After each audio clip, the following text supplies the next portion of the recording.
देश में इंफ्रास्ट्रक्चर पर जारी तेज निवेश के बीच जल्द ही 25 से ज्यादा ऐसे हाईवे बनकर तैयार हो जाएंगे जहां विमान की लैंडिंग हो सकती है। इसके साथ ही बजट में जिस तरह से इंफ्रास्ट्रक्चर पर 10 लाख करोड़ के निवेश का ऐलान किया गया, उससे भी रोजगार और आर्थिक विकास को नई रफ्तार मिलने की उम्मीद है।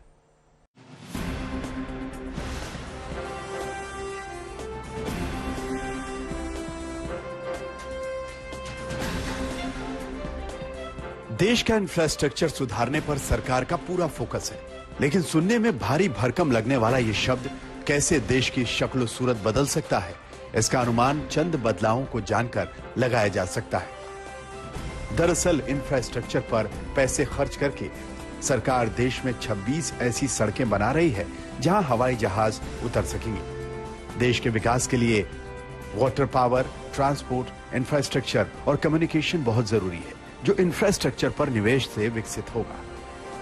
केंद्रीय मंत्री नितिन गडकरी ने भरोसा जताया है कि इससे रोजगार बढ़ेगा और अमृत काल में देश की अर्थव्यवस्था और ज्यादा मजबूत होगी। Our dream and our mission and our target is to make Indian road infrastructure before end of 24 with the standard of USA. USA के बराबर हमारा रोड इंफ्रास्ट्रक्चर 2024 समाप्त होने को होगा। उसमें अरुणाचल, मेघालय, त्रिपुरा, बिहार और जम्मू कश्मीर, केवल पंजाब, हरियाणा या आंध्र, कर्नाटका या महाराष्ट्र, गुजरात नहीं, पूरे देश का इंफ्रास्ट्रक्चर 2024 समाप्त होने के पहले अमेरिका के बराबर होगा। इस बार के बजट में इंफ्रास्ट्रक्चर निवेश के लिए कई बड़े ऐलान किए गए। हालांकि इसके पहले से ही इंफ्रास्ट्रक्चर को मजबूत करने के लिए लगातार काम किया जा रहा है। इंफ्रास्ट्रक्चर पर काम होने से निवेश बढ़ेगा, कारोबार लगेंगे और लोगों को रोजगार मिलेगा, जिससे गरीबी को कम करने में मदद मिलेगी। वैसे भी इस बार के बजट में भी सबसे ज्यादा फंड इंफ्रास्ट्रक्चर पर दिया गया है। वित्त मंत्री निर्मला सीतारमण ने अपने बजट भाषण के दौरान कहा कि 2023-2024 के लिए इंफ्रास्ट्रक्चर का खर्च बढ़ाकर 10 लाख करोड़ रुपए किया जा रहा है। इससे उम्मीद है कि देश की तस्वीर बदलने में मदद मिलेगी। जानकारों के मुताबिक इंफ्रास्ट्रक्चर के साथ ही महिलाओं को रोजगार में प्राथमिकता देने की योजनाओं से भी देश की सूरत बदलनी तय है। बजट कितना उम्मीदों पे खरा उतरा है, तो इसके लिए 2 व्यूज होने चाहिए। बजट में कुछ चीजें बहुत ही अच्छी हैं, जैसे नेशनल लाइब्रेरी खोलना और इंफ्रास्ट्रक्चर पे इतना ज्यादा इन्वेस्ट करना, लेकिन डिफेंस की बात ना करना थोड़ा अखरता भी है। रही बात सरकार को क्या संशोधन करना चाहिए, तो मेरे हिसाब से डिजिटल इंडिया में बजट को कम किया गया 37%, उसको बढ़ाना चाहिए था ताकि बाकी सभी लोग व्यापार कर सकें, आसानी से उन्हें फंड मिल सकें। महिलाओं की बचत पर इंटरेस्ट बढ़ा दिया गया है, जिससे परिवार में लोग महिलाओं के नाम पे बचत करना चाहेंगे और इससे महिलाओं की सुरक्षा बढ़ेगी। पैरामेडिकल स्टाफ के लिए 127 नर्सिंग कॉलेजेस खोलने की बात हुई है और सबसे बड़ी बात यह है कि इंफ्रास्ट्रक्चर बजट 30% से बढ़ा दिया गया, जिससे सभी मैन्युफैक्चरिंग यूनिट को फायदा होगा और एमएसएमई को जो कोविड के पीरियड में नुकसान हुआ था, उसको भी सेटल करने के लिए बहुत सारे स्टेप्स किए गए हैं। रोजगार के मामले में ऑटोमोबाइल इंडस्ट्री भी लगातार कमाल दिखा रही है। 4.5 करोड़ लोगों को रोजगार देने वाला यह सेक्टर आने वाले 5 साल में 4.5 लाख लोगों को नौकरियां देगा। इस बार के बजट में सड़क परिवहन और राजमार्ग मंत्रालय को 2.7 लाख करोड़ रुपए मिले, जिसमें 6 लाख करोड़ से ज्यादा का काम करने का भरोसा जताया जा रहा है। वैसे भी सड़क परिवहन मंत्रालय के पास 70,000 करोड़ से ज्यादा के एसेट्स हैं। ऐसे में उम्मीद है कि इंफ्रास्ट्रक्चर खर्च के सहारे देश की अर्थव्यवस्था लंबी छलांग लगा सकती है। आज तक ब्यूरो। अडानी ग्रुप पर छाए संकट के बीच दुनिया की कई दिग्गज कंपनियों के लिए भी मुश्किलें खड़ी हो सकती हैं।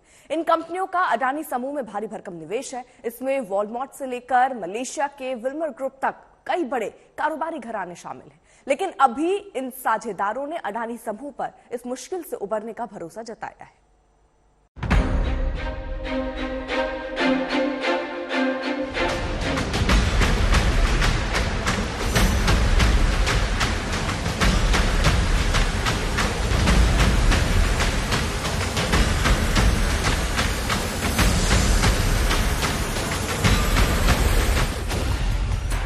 अडानी ग्रुप पर छाए संकट के बीच दुनिया भर की कई कंपनियों में चिंता की लहर दौड़ गई है। ये वो कंपनियां हैं जिनका अडानी ग्रुप में निवेश है। ब्लूमबर्ग की एक रिपोर्ट के मुताबिक जिन अमीरों का अडानी ग्रुप में निवेश है उनमें शामिल हैं मलेशिया के सबसे अमीर शख्स, शिपिंग इंडस्ट्री से जुड़े एक टाइकून और दुनिया के 2 सबसे अमीर परिवार। अगर इन लोगों के अडानी ग्रुप में निवेश पर नजर डालें तो इन्होंने data centre servicing, packaged food, port management तक में अडानी ग्रुप के साथ पार्टनरशिप की है। हाल के वर्षों में अडानी ग्रुप की जोरदार तरक्की की वजह ये साझेदारियां भी रही हैं। इन पार्टनरशिप की बदौलत ही अडानी समूह टाटा ग्रुप और रिलायंस इंडस्ट्रीज को पछाड़कर देश का सबसे बड़ा कॉरपोरेट ग्रुप बना था। मलेशिया के सबसे अमीर शख्स और हांगकांग में रहने वाले रॉबर्ट कुक अडानी के सबसे पुराने पार्टनर्स में से एक हैं। उनकी कंपनी विल्मर इंटरनेशनल की अडानी विल्मर में आधी हिस्सेदारी है। फॉर्चून ब्रांड से तेल, चीनी और दूसरे प्रोडक्ट बनाने वाली इस कंपनी की मार्केट वैल्यू 6.7 अरब डॉलर है। इस कंपनी में विल्मर फूड एक्सपर्टीज देती है, जबकि अडानी ग्रुप लॉजिस्टिक्स का काम संभालता है। हालांकि अडानी समूह के लिए राहत की बात यह है कि हिंडनबर्ग की रिपोर्ट के आने के बाद विल्मर ने कहा है कि वो अडानी ग्रुप के साथ खड़ा रहेगा। वहीं दिग्गज रिटेल कंपनी वॉलमार्ट का भी अडानी ग्रुप की कंपनियों में निवेश है। वॉलमार्ट का मालिकाना हक दुनिया के दूसरे सबसे अमीर वॉल्टन परिवार के पास है। 2021 में वॉलमार्ट की ई-कॉमर्स कंपनी फ्लिपकार्ट ने अपने सप्लाई चेन इंफ्रास्ट्रक्चर को मजबूत करने के लिए अडानी लॉजिस्टिक्स के साथ करार किया था।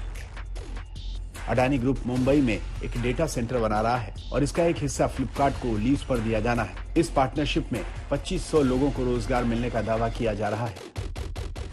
वहीं वर्जीनिया की डेटा सेंटर सर्विसेज कंपनी एजकॉनेक्स ने भारत में 1 गीगावाट की डेटा सेंटर क्षमता बनाने के लिए अडानी ग्रुप के साथ ज्वाइंट वेंचर बनाया था। एजकॉनेक्स ने भी कहा है कि हिंडनबर्ग के आरोपों के बावजूद ज्वाइंट वेंचर पर कोई असर नहीं होगा। इसी तरह दुनिया की तीसरी सबसे बड़ी container shipping company CMA CGM ने अडानी ग्रुप के साथ 2017 में 15 साल के लिए एक सौदा किया था। ये डील मुंद्रा पोर्ट पर एक टर्मिनल को चलाने के लिए थी। CMA CGM की ज्यादातर हिस्सेदारी फ्रांस के रोडोल्फ सेड और उनके परिवार के पास है। यानी अगर अडानी ग्रुप का नुकसान बढ़ा तो फिर ये मुश्किल अपनी जद में कई और बड़े कारोबारी घरानों को भी ले सकती है। आज तक ब्यूरो।